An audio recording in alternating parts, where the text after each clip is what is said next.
Raccontare in 2 minuti un progetto di carta costituzionale per il Veneto? Impossibile, ma è possibile elencare invece le parole chiave che questo statuto dovrebbe contenere secondo i consiglieri regionali del centro-sinistra. Sono quelle che pronunciano Laura Puppato, capogruppo del PD, e Sergio Reolon, vicepresidente della Commissione Statuto.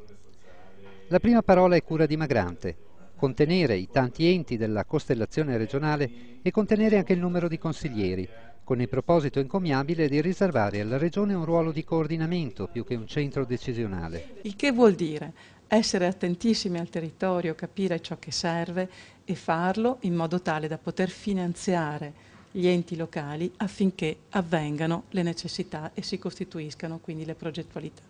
Il secondo concetto chiave è nuova geografia politica del Veneto, con una grande area metropolitana di 5 province che vanno da Verona a Venezia passando per Vicenza, Padova e Treviso, e poi 2 aree omogenee con una forte autonomia, quella montana del Bellunese e quella fluviale del Polesine. Perché? Semplice, perché il Veneto del policentrismo è morto e sepolto, sopravvive per distribuire poltrone e stipendi.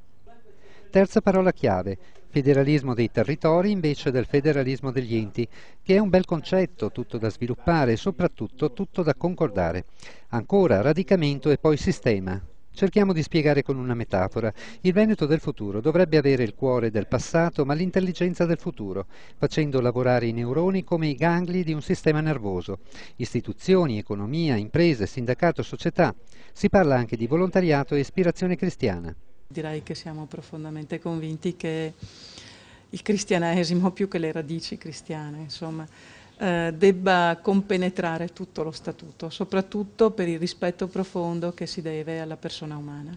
Infine la proiezione. Tra il campanile di casa e il mondo globalizzato vince l'Europa, sia come prospettiva politica che come prospettiva economica, perché, si sa, l'Europa assorbe tante risorse, ma è anche un ente finanziario. Per entrare nel listino è l'Unione che fa la forza.